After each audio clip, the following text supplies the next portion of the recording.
agora sobre a função renal. Existem testes bioquímicos que podem ser feitos para avaliação dos rins de um indivíduo.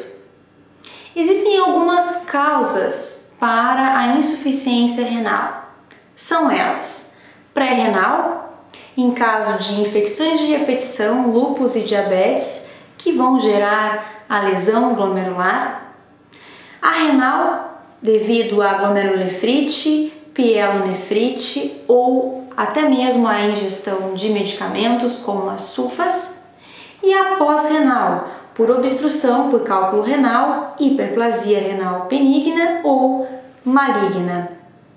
A ureia, ela é um dos indicadores para a gente avaliar, para que se possa avaliar a função renal de um indivíduo. A ureia, ela é o produto final do metabolismo de proteínas. A amônia é transformada em ureia e assim ela é excretada. A excreção, ela é 1/3 por via intestinal e 2/3 por via renal. A uremia vai ser caracterizada pela ingesta de proteínas e pela excreção. Nós temos alguns valores de referência. Então, o normal é de 15 a 40 miligramas por decilitro. Se nós tivermos valores acima de 40 miligramas, isso já pode ser indicativo de lesão glomerular. Veja, se o valor estiver na faixa de 80 miligramas por decilitro, essa uremia está leve, moderada de 80 a 100, grave de 100 a 150 e gravíssima acima de 150 miligramas por decilitro. Então, se os valores da ureia estiverem elevados, nós devemos imediatamente orientar para que o paciente procure um médico para avaliação renal. Nós sabemos que existem algumas doenças que podem provocar lesão glomerular. Então, esse paciente deve ser observado e orientado.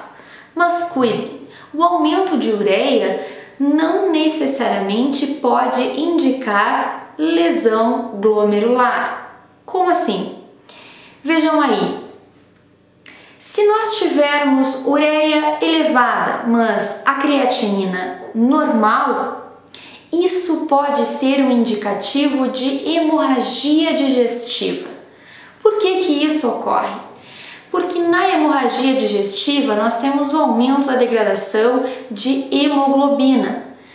A hemoglobina é uma proteína, consequentemente vai aumentar o nível da degradação de proteínas, aumenta o nível de amônia e aumenta o nível de ureia no sangue. Então nós vamos ter valores elevados de uremia, porém a creatinina vai estar normal. A creatinina é outro indicador de lesão glomerular. Se ocorrer isto, dê uma olhada, cheque o eritrograma desse paciente. Se estiver hematócrito, hemoglobina e eritrócitos diminuídos, porém os índices hematimétricos normais, com uma uremia elevada e uma creatinina normal, temos aí o diagnóstico então de hemorragia digestiva. Devemos cuidar porque nós sabemos que os exames laboratoriais, muitos não são totalmente específicos, eles podem indicar vários tipos de doenças. Por isso, temos que ter cautela na avaliação de exames e de resultados. A ureia vai estar aumentada e, consequentemente, a creatinina, que é outro parâmetro, também vai estar quando esse paciente tiver um problema renal. Se a elevação for isolada de qualquer um desses parâmetros, devemos checar os demais parâmetros do paciente para ter certeza de que a lesão é mesmo renal.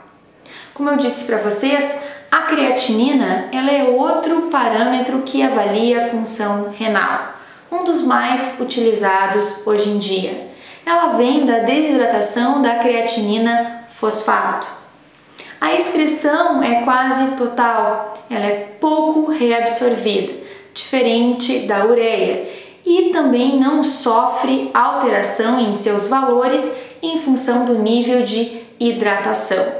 No caso da ureia, quanto mais desidratado o paciente, maior também o seu valor na corrente sanguínea. Por isso devemos cuidar. Vejam aí os valores de referência para creatinina. O valor normal varia de 0,6 a 1,2 mg por decilitro. Uma provável insuficiência renal vai estar caracterizada numa faixa de 1,5 a 2.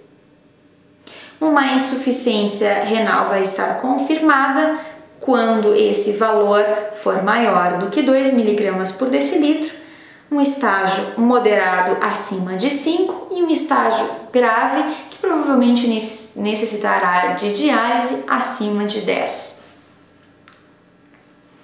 O aumento da creatinina e da ureia juntos já determinam que há uma lesão de no mínimo 40% no glomérulo.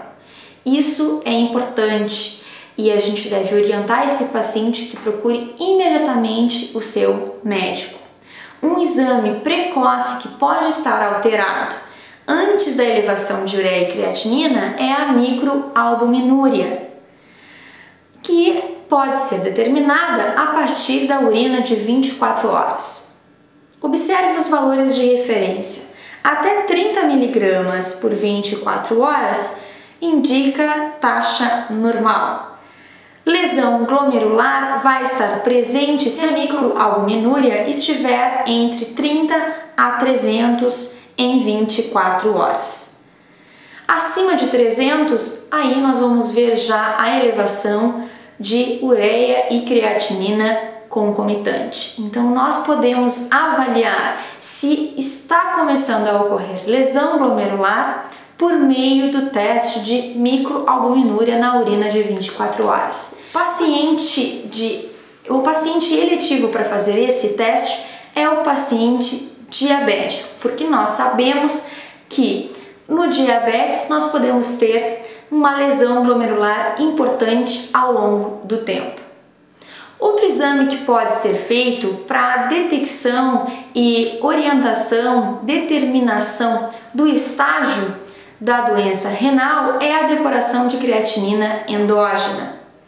A depuração de creatinina endógena, ela é caracterizada pelo volume de plasma filtrado isento de creatinina. Ora, se numa insuficiência renal há um aumento de creatinina no sangue, consequentemente essa depuração vai estar diminuída. Então, numa insuficiência renal, nós temos altos valores de ureia, creatinina e uma DCE diminuída. Os pacientes eletivos aí são os pacientes com insuficiência renal, para que a gente possa acompanhar a evolução e o estágio da doença, e gestantes para avaliação da pré-eclâmpsia. Para fazer a depuração de creatinina endógena, nós devemos coletar a urina de 24 horas, coletar uma amostra de sangue simultaneamente, verificar peso e altura do paciente e dosar a creatinina no sangue e na urina.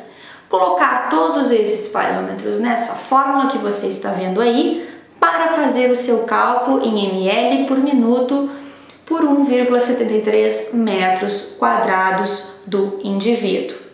Assim nós teremos os valores dessa depuração. Na pré-eclâmpsia, para determinação se a gestante está tendo uma pré-eclâmpsia, os valores da DCE vão estar diminuídos abaixo de 125, com a presença de proteinúria acima de 500 mg por 24 horas. Isso é extremamente importante fazer essa determinação para nós sabermos o risco que corre essa mãe e este bebê. Então, a depuração de creatinina endógena serve para que a gente possa observar o estágio da doença renal, e também para avaliar a pré-eclâmpsia em gestantes que apresentam pressão alta ao longo de toda a gestação. Temos aí como dois principais fatores, parâmetros para avaliação, então, da doença renal: creatinina e ureia, que são os exames mais pedidos, mais comumente pedidos. Em caso de diabetes, podemos fazer avaliação precoce com a microalbuminúria. Assim a gente consegue fazer uma interpretação mais correta da avaliação da resposta renal desse indivíduo, principalmente quando ele tem comorbidades.